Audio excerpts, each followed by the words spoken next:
এইখানে 10 লক্ষ টাকা আর আমার অর্ধেক সম্পত্তি, যে আমার মেয়েকে বিয়ে করবে তাকে দিয়ে দিব। বলো তোমাদের তিনজনের ভিতরে কে বিয়ে করতে রাজি আছো?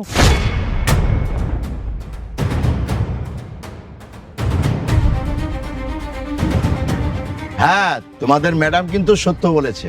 এই যে 10 লক্ষ টাকা আর আমাদের অর্ধেক সম্পত্তি, বলো কারা আমার মেয়েকে বিয়ে করবে? স্যার ম্যাডাম, এটা আবার জিজ্ঞেস করার কিছু আছে এখন? তো মানে এখানে তো আমরা তিনজন পোলা মানুষ আছি, তিনজন পোলার মধ্যে একমাত্র শিক্ষিত আমি। ক্লাস 8 পর্যন্ত পড়াশোনা করছি, বলতে পারেন আমি শিক্ষিত, হিসাব নিকাশেও পাকা। আর এরা দুইজন তো অশিক্ষিত, জীবনে স্কুলের বারান্দাও গেছে কিনা সন্দেহ। তাছাড়া আপনারা এত বড় লোক, সমাজে আপনার একটা মান সম্মান আছে। তাছাড়া ম্যাডাম, মেয়ের বিয়ে যখন দিবেন একটু না দুষ দেখে তো বিয়ে দিতে হয় নাকি? তাছাড়া স্যার ম্যাডাম, ওই যে কথায় আছে না, আগে দর্শনধারী তারপর গুণ বিচারি। এখন দুইটা দেখেন না, দুইটাই কালা। আমি একটু ফর্সা আছি, আপনার মেয়ের পাশে কিন্তু আমার ভালো মানাইবো। আর স্যার ম্যাডাম, হয়েছে কি, ওই আপনারা হয়তো জানেন না, কাম শেষে ওই সন্ধ্যাবেলায় আমি কিন্তু ওই বুক ডাউন টুক ডাউন দে টুকটাক একটু বডি মডি বানাইছি। আপনার মেয়েরা আমি ভালো মতো প্রোটেক্ট করতে পারবো, রাস্তায় কেউ কিছু কইলে মাইর দিতে পারবো। আর এরা দুটো তো দুর্বল। আপনাদের মেয়ের জন্য আমার থেকে ভালো চয়েস আর কি হতে পারে? তাই কই কি, এত ভাবার দরকার নাই, এতগুলি টাকাও দিবেন, আবার এত সুন্দর একটা মেয়ে। আমি রাজি ম্যাডাম, রাজি। আইসা আমার বডি বিল্ডার ম্যাডাম, আমি কই শুনেন, আর ভেতরে যেটা দেখতেছেন সব পাপা, কিছু নাই। একটা বালির বস্তা উঠাইতে দেন, দেখবেন কি বালির বস্তা আর উপরে ওইটা বইসা আছে, আর এই বালির বস্তার নিচে। শোনেন ম্যাডাম, আমি কই, আমি গায়ে কতরে ঠিক আছি, 10 বাড়িতে কাম করি। আর আমার লগে আপনার যদি বিয়ে হয় একবার, আমি 10 বাড়িতে কাম করে না আপনার সুখে শান্তিতে রাখবো। আরে তের কথা, তের অত লোভ নাই আমার। আর আমি তার থেকেও বড় কথা কি জানেন, আমি না টিকটক করে দিতে পারি। আর আমি দেখছি আপনি টিকটক খুব পছন্দ করেন, আমার লগে বিয়ে হইলে আপনি সব থেকে সুখী হইবেন। এই তো চুপ থাক, নিজের দেখছস তুই। এই ম্যাডাম, আমি বিয়ে করবো, আপনি আমার লগে ম্যাডামের বিয়ে দিয়ে দেন। আচ্ছা ঠিক আছে, তোমরা থামো তো। আমি একটা জিনিস লক্ষ্য করতেছি, হৃদয় তুমি কেন চুপ আছো? ওদের দুজনের কথা তো শুনলাম, তুমি কিছু বলো। স্যার ম্যাডাম, আমি আপনার মেয়েরে বিয়ে করতে পারবো না।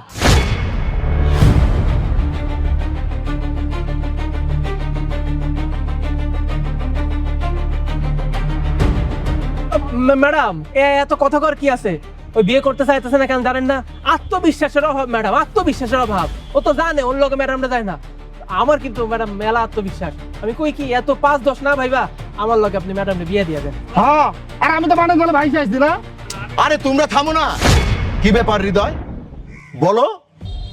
হ্যাঁ হৃদয়, তুমি কেন চুপ করে আছো? তুমি কেন আমার মেয়েকে বিয়ে করতে পারবে না? আমার মেয়ের ভিতরে কি কম আছে?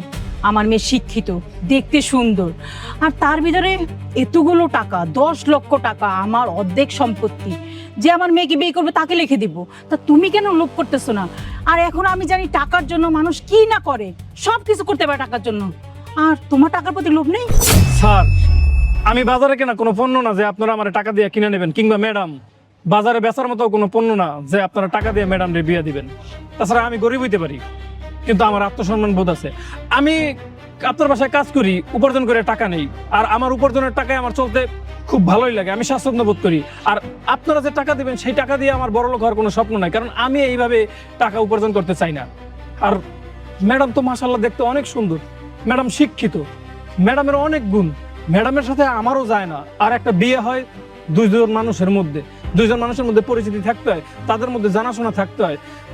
আমি কিভাবে ম্যাডামের মতো এরকম একজন বড় লোককে বিয়ে করি? আর ম্যাডামরে যে আমি বিয়ে করুম, ম্যাডাম আমার সংসারে সুখে থাকবো কিনা সেটা তো আমি বলতে পারি না, ম্যাডাম ভালো জানে।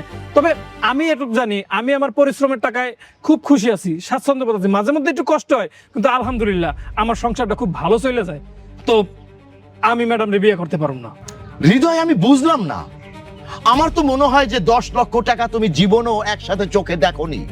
তোমার সামনে 10 লক্ষ টাকা আর আমার সম্পত্তির অর্ধেক। তার মানে কি, আমার সম্পত্তি কোটি কোটি টাকা দাম, রাতারাতি তুমি কোটিপতি হয়ে যাবে। আরে সাহেব, যদি লোভ না থাকতো আমগো তিনজনের লাইনে কি হাই দাঁড়াইতো? কখনো দাঁড়াইতো না। যখনই শুনতো যে টাকার কথা আইছে, দৌড় দিয়ে চলে যেত। টাকার লোভ আছে দেখে দাঁড়াই আছে। আপনারা বুঝতে পারতেছেন না, এত গরিব ভাবতেছে চুপ করে থাকলে টাকার পরিমাণটা যদি আরেকটু বাড়াইতেন, এর লাইগা। ম্যাডাম কত বড় নাটক বা চিন্তা করেন। ও জানে যে আপনার ঘরে যদি মনে করেন মায়ার জালে ফাঁসানো যায় তাহলে আপনারা ওর ওখানে মায়ায় পড়া ম্যাডামের লোকের বিয়ে দিয়ে দিবেন। এই জন্য সব উল্টাপাল্টা কথা বলতেছে, সাধু সাজার চেষ্টা করতেছে। টাকার লোভ না থাকলে কোনোদিন মানুষের বাড়িতে মানুষ কাম করে। টাকার লোভ তো হেরো আছে, আমার আছে হেরো আছে। ম্যাডাম নাটক করতেছে, নাটক। স্যার টাকা দিয়ে তো সুখ কেনা যায় না, সুখ পাওয়া যায় ভালোবাসায়, বিশ্বাসে। দুজন মানুষের মধ্যে যদি বন্ধন থাকে, আত্মবিশ্বাস থাকে, দুজন মানুষের প্রতি দুজনের যদি ভরসা থাকে, বিশ্বাস থাকে, তাহলে সেই সংসারে সুখ আসে। তাছাড়া স্যার আপনারা কি মাধ্যমে বিয়ে দিতেছেন কোন তো? ম্যাডামরা আপনারা বাজারে বেচে দিতেছেন। ম্যাডাম কি বাজারে বেচার মতো কোনো পণ্য? আমারে আপনারা ক্ষমা করেন, আমি কাজের লোক হিসেবে আপনাদেরকে একটা বুদ্ধি দেই, আপনারা কিছু মনে করেন না, আমার উপর রাগও করেন না। ম্যাডামরা আপনারা এইভাবে বিয়ে দেন না। ম্যাডামের সাথে যারা বিয়ে দিবেন সেই মানুষটার আগে জানতে দিবেন, সেই মানুষটার আগে চিনতে দিবেন, সেই মানুষটার আগে বুঝতে দিবেন। ম্যাডামের উপর মত দিবেন যে ম্যাডাম বিয়ে করতে চায় কিনা। ম্যাডাম যদি চায়, খালি কামের লোক না, সেখানে যদি 2 বেলা 2 মুঠো খাওয়ারও জায়গা থাকে, গাছতলায় তারা জীবনযাপন করতে পারবে। কারণ তাদের দুইজনের মধ্যে বন্ধন আছে, বিশ্বাস আছে, ভালোবাসা আছে।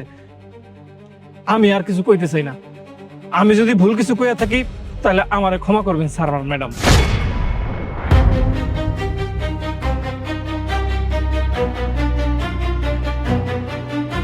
আমার মেয়ের জন্য আমি যোগ্য পাত্র পেয়ে গেছি। হৃদয় হচ্ছে আমার মেয়ের জামাই হবে। শোনো, এই যে তোমরা এতক্ষণ যা ঘটনা দেখলে না, এগুলো পুরোটাই আমাদের সাজানো। আমরা এগুলো প্ল্যান করে করেছি।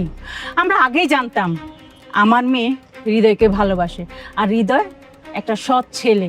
তাই আমরা পরীক্ষা করলাম যে আমার মেয়ের জন্য উপযুক্ত বরটা কে হবে। এখন দেখলাম হৃদয়ের ভিতরে কোনো লোভ নেই। আমার মেয়ের জন্য হৃদয় উপযুক্ত। আমার মেয়ে সঠিক ছিল। ম্যাডাম, এটা আপনি কি কথা কইতেছেন? আমি হইতেছি এই বাড়ির সব থেকে পুরনো কাজের লোক, আর 7 বছর হলো আমি এই বাড়িতে কাম করতেছি। আর ও আইছে জুম্মায় 7টা দিন, মাত্র 1টা বছর হয় না কামে আইছে। আর আমি আপনারে কিছুক্ষণ আগে বুঝানোর ট্রাই করলাম যে হ্যাঁ নাটক করতেছে, ভালো সাজার চেষ্টা করতেছে। আর আপনি হ্যাঁ মায়ের পড়ে গেলেন, হ্যাঁ লোকে আপনি ম্যাডামরে বিয়ে দিতে চাইতেছেন। হায় আল্লাহ, এতগুলি টাকার সম্পত্তি আপনি হেরে দিয়ে দিবেন।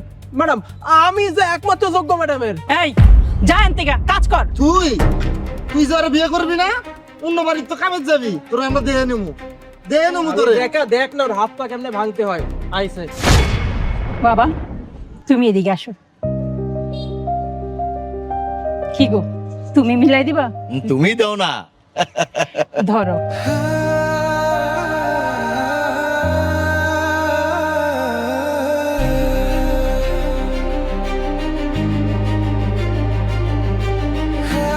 এই রাখ।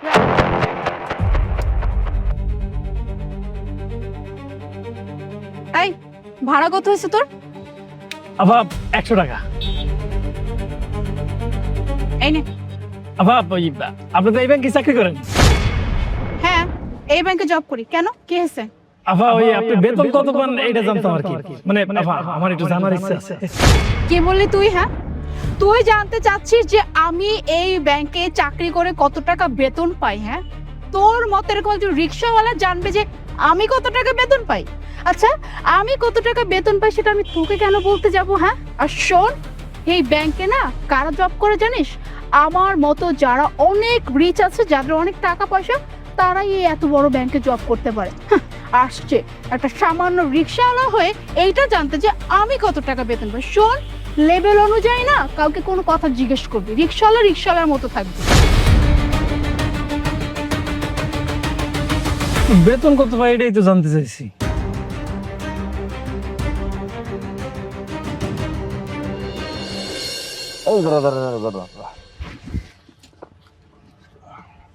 এই তোর ভাড়া কত?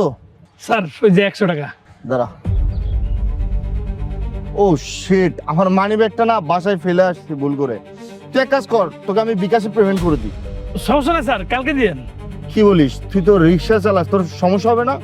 না সমস্যা নেই। আচ্ছা ঠিক আছে। স্যার এই আপনার বেতন কত টাকা দেয়?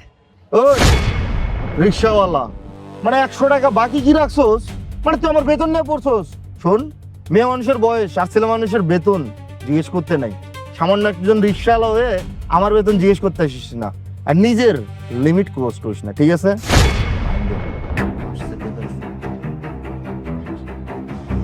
বুঝি না, বেতনের কথাই তো জিজ্ঞাসি। একটু বেতনের কথা কইলে কি হয়? এত সেতার কি আছে?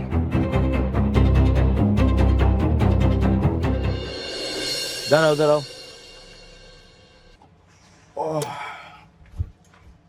আচ্ছা বলো তোমার ভাড়া কত? 100 টাকা স্যার। 100 টাকা। I now. স্যার কি হলো? আপনি কি এই ব্যাংকের ম্যানেজার? হ্যাঁ আমি এই ব্যাংকেরই ম্যানেজার। কেন?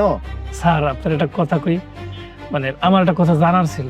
যার এই জায়গায় আপনাকে যে স্টাফ আছে সবাই গালাগালি করে, খারাপ ব্যবহার করে, আপনার জিগামু আপনি আবার কি করবেন জানি না, তো জিগাই ফেলাই একটু আমার লেগে ভালো হইতো জানলে। আহা বলো না, আমার হাতে সময় কম, বলো। স্যার ওই এনে চাকরি করলে বেতন কত স্যার? হোয়াট? এই তুমি তুমি কি বললে? আমাদের বেতন কত সেটা তুমি জেনে কি করবে? হ্যাঁ, আদার ব্যাপারে জাহাজের খবর নিতে যাও কেন? আমাদের এখানে কত বেতন পাই সেটা আমাদের ব্যাপার।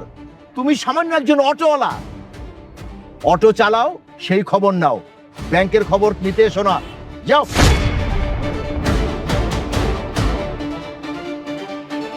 একজন ম্যানেজার, হ্যারও ব্যবহার এমন খারাপ, বেতনই তো জানতে চাইছি। বেতনের কথা বললে কি বা হয় বুঝি না। এই রাখ রাখ রাখ, রাখ, রাখ।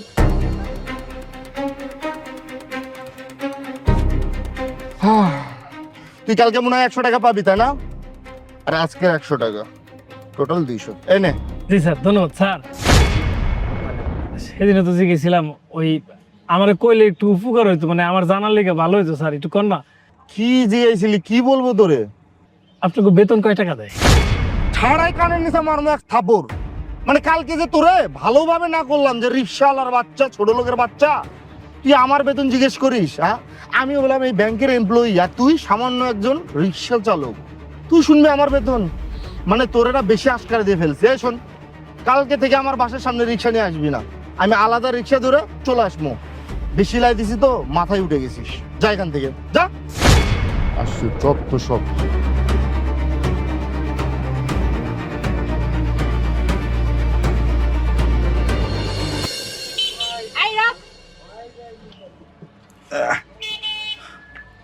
স্যার আমি ভাড়াটা দিচ্ছি। না মোনা, আজকের ভাড়াটা আমি দিচ্ছি।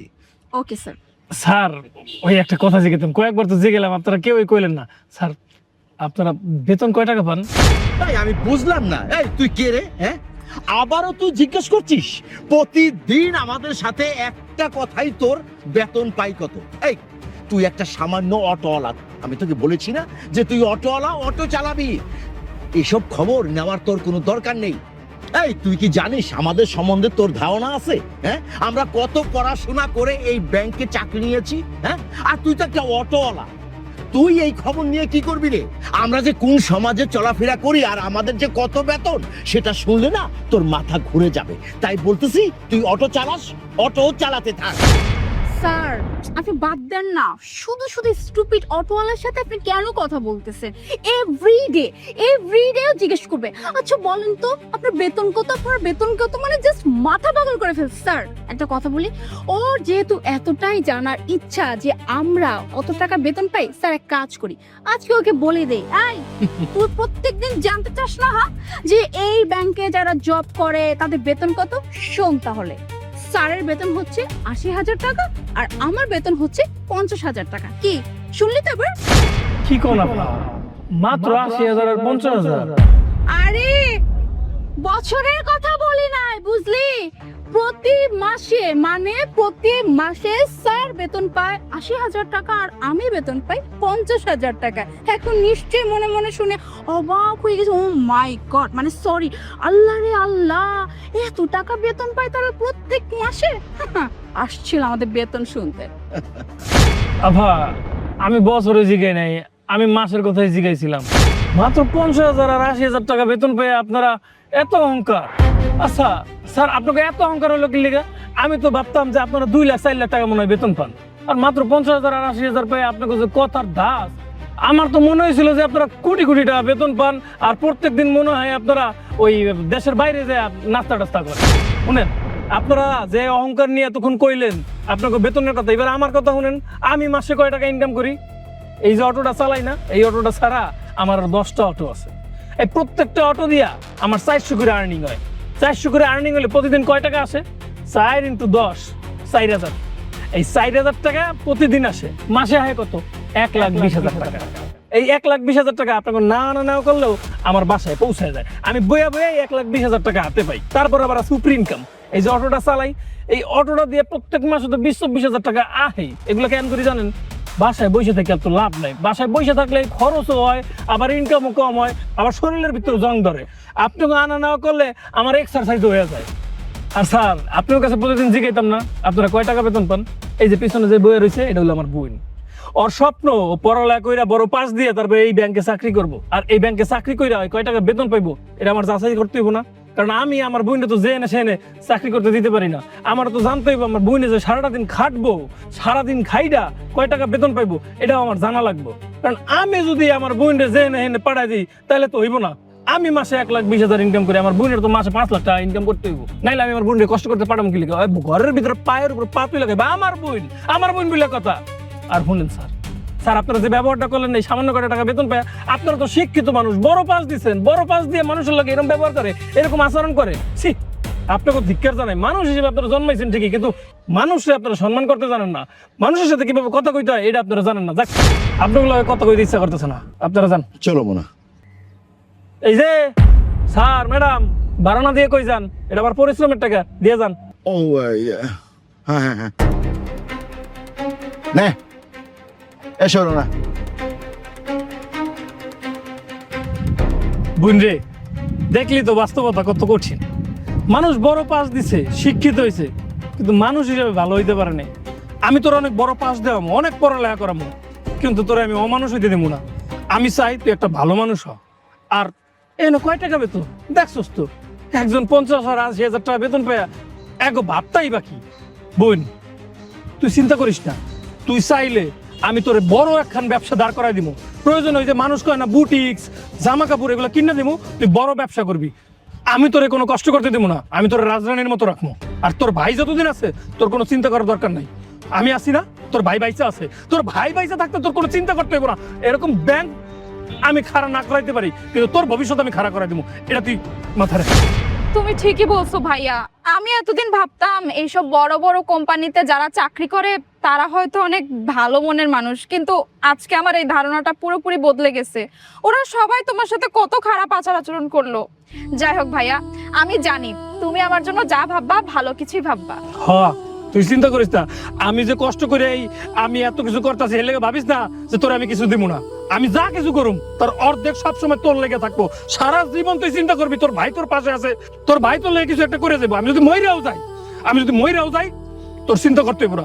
আমি তোর লেগে আলাদা করে ডিপোজিট করে রাখছি ব্যাংকে, তুই হাইতে চলে বেরে খাইয়া দিতে পারবি।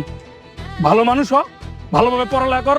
আর আমি যে ব্যবসাটা দাঁড় করাইছি, প্রয়োজন এই ব্যবসাটা দেখ, পাশাপাশি তোরও একটা ব্যবসা হইব।